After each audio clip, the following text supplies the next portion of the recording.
Thank you for checking in. This is Glenn Lyvers, part of my poetry critique series. I have an email, critique@glennlivers.com. I've invited poets to put themselves out there, open themselves to scrutiny, send in a poem if you have one. I'm happy to take a look at it. I will select poems from time to time to critique. Let's take a look at one that I just recently received and see what's going on with this. This particular poem is actually written this way. I sit and stare at the empty words in verse, waiting. It's a 3-line poem. What is it that makes this a poem? I think it's been said that poetry is made up of words that sound better and mean more, right? And so if that is the case, do these sound better and mean more? I would argue no. This particular poet's probably having problems getting this one published for a number of reasons. And one is, as I was sort of fooling around with it, I noticed the compression is off, right? I sit and stare. That could be I sit staring at the empty words and verse. At empty words and verse. Why is the? Why is that article necessary for that? Whenever you have wasted words, particularly in small poems, I think that you risk uh, losing that compression, losing the interest of the reader. It just doesn't sound good. It sounds sloppy. It sounds like a first draft. It doesn't sound compressed and meaningful. When you have so few words to work with, each word should have a purpose. It should be important to the poem. There shouldn't be any wasted words. Beyond that, though, I want to begin this series by talking about why we write poetry and why things don't get published. Often it's the case that poems aren't, I see it in slush piles all the time. They're not great poems because the poet doesn't seem to understand what's in it for the reader. The reader needs to reader consumes poetry, right? Let's assume the reader bought that poem. They went and they bought it with their time. At least they went there to read your work. And so what is it about a poem that makes the reader want to consume it? It's basically, let's just boil it down to, it's enjoyable for the reader, right? There's something about the poem that the reader enjoys. As the writer, you should know what that is. You should have conceived of this poem and written it in a way that made it enjoyable in one fashion or another for the reader, right? And so let's talk a little bit about those different types of enjoyment for the reader. The first one I would think that would be the most obvious would be the musicality of that particular poem. That is the rhyme, right? The meter, the beat. Even as babies, we dance to music. You ever seen a little kid when you turn the music on? I think a lot of times we come to certain poems and there's an enjoyment there because of the different words, the assonance, the sort of phonics, the way that things work, um, the sounds or the music of that piece. We enjoy that part of the poem. That's what makes it enjoyable. That's one type of poem, though. A lot of poems, those internal rhymes and the structure and in the enjambment, so that's kind of a different subject, but uh, those types of musicalities of a particular piece don't come into play, right? Because not all poems rely on that to be enjoyable, but certainly if you wrote a poem in that way so that it would sound musical, there would be moments of smooth tones and beautiful cadence, and then maybe at some points of tension there are some clashing sounds and the like. That is very enjoyable to a lover of poetry. So the sounds, the music of a piece, I think, is one of the important things that you might have come to that piece with.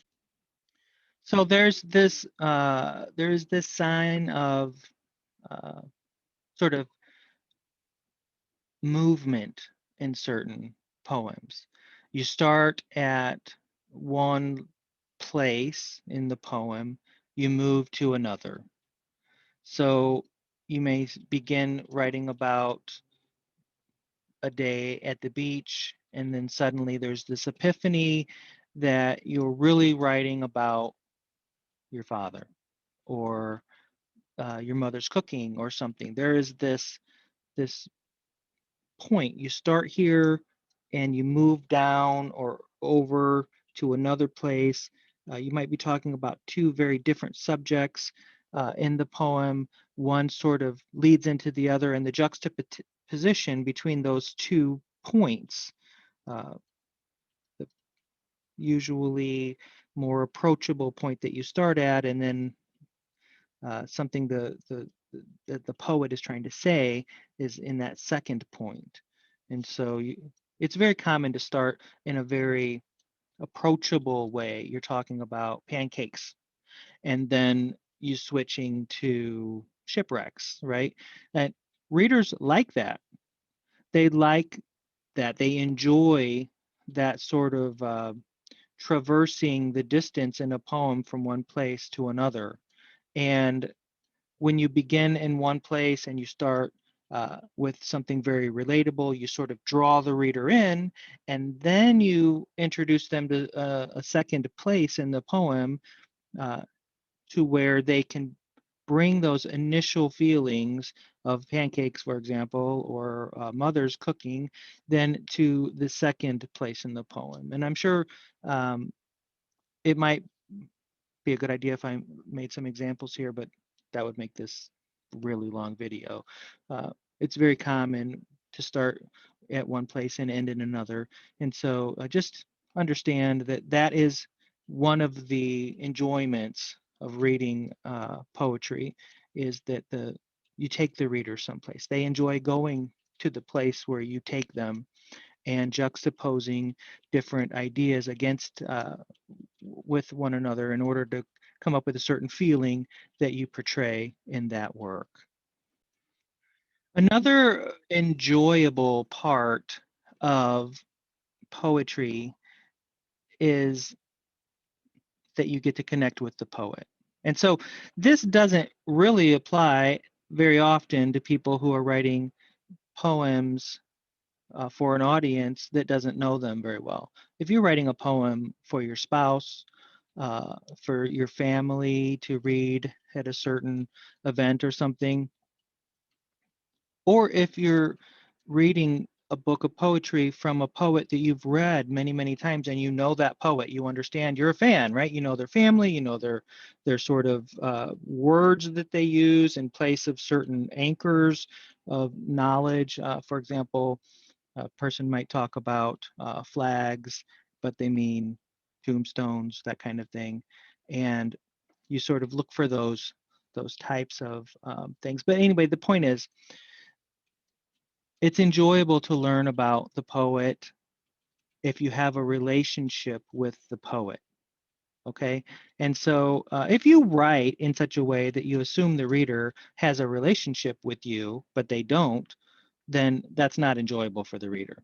And so I'm going to preface this with the point that we're really talking about a very special circumstance as far as the enjoyment of poetry, where you've gone to the poem because you know the writer, you know the poet, or the persona of the poet, and you want to engage. That's you're going to the well to enjoy the company that you spend with the poet. Okay, so there is this sense of companionship, this company, but it is a guarded kind of thing. It is not a given. Uh, it's generally a very popular poet that a reader will go and read more of their work simply for the fact that they know the poet, they have a sort of internal relationship with that poet. Okay, so if you're a new writer or you're writing for an audience, you're sending something for an anthology at a press or something, or you're sending something into a journal, this doesn't apply to you. But I just wanted to mention it as one of the sort of poetic elements is the companionship that you spend with any particular poet by going to the poem. The second part of that particular thing, where you're going somewhere where you have a sort of familiar feeling toward a poet, is that commiserate or you share your feelings with the poet. So that poet might be writing about familiar themes, and because you feel like you sort of have a relationship with that poet's work or the voice of that poet, then you're able to share your feelings as you read the poetry. Okay, and so I just wanted to mention that sort of enjoyment that can come from a sense of sharing as you're reading along the work of someone who you're very, very familiar with. Another type of enjoyment is when you memorize a poem, right? It's in the memorization of a particular poem that you're able to own that, and then you can recite it. And a lot of people are very they have a lot of pleasure in that recitation. They want to sit around at dinner with a glass of wine and recite a poem from memory. They like the attention and they like the sharing of it. It just feels good, especially if it's a meaningful poem, something meaningful to you. So something to think about. The memorization of a particular poem uh, is something that is another kind of enjoyment that people get from poetry. Something really interesting happens when we're talking about simile and metaphor. The reader comes to a poem, and the poet informs them that love is like an anchor, or mother's pancakes are like a ship's sail, or something. There's something going on there that they then expound upon. But it's delightful for the reader. A metaphor, when you say something is something else, it opens up this sort of gateway in your head. You're able to see something in a way that you've never seen it before. So, something to keep in mind. Metaphor and simile are huge. They're very, very important poetic elements, and they do a lot of work. And readers come to a poem, and many readers enjoy that experience of being introduced to a new way of looking at something that they wouldn't have thought of on their own. It's very enjoyable. And so, as the poet, you come to you write these things, and you include fantastic and beautiful metaphors and similes with the mindset that your reader is going to enjoy looking through this prism or this lens. You've given them a new way of seeing, and it's very enjoyable to the reader to experience what you've given them in that way. I think to a lesser extent, there's one more that I recognize, and that is just this deliberate language. When you write something in such a way that it is so deliberate that a word could not be replaced by any other word and be as enjoyable to read or be as meaningful, there's something special about that. As the reader, when you approach a poem, you're in the mindset of, I'm going to enjoy a poem. I hope it's not a letdown, but this should be poetic. And as you read it, it is so gentle and deliberate, so purposeful in its unfolding that you realize that you're reading something unique and interesting and thoughtful, and that deliberateness, that precision of language is something that attracts you as a reader and gives you the idea that you are enjoying something very special that couldn't have come from anywhere else. It came from this poet in a way that you can connect with. Okay, so the most important part of this series of critiques is I think we approach poetry and we have to ask ourselves, or I want the writer, I want you as the poet to ask yourself, what is it that makes this a poem? And What am I doing to bring enjoyment to the reader? It's not enough to write down your personal feelings. It's not enough to write about an interesting thought or idea, or just to create some tension in a piece. It's not necessarily poetry. Poetry is elevated. It is engaging and it is enjoyable. And a person comes to a book and the book is supposedly a book of poetry, that reader of poetry ought to be able to enjoy it because it has the mechanisms in it that readers of poetry enjoy. So that music, that cadence, that deliberate language, the new ways of looking at things, the traversing distances and ideas and coming from one place and ending up in another place, relating to the reader, that rhyme, right?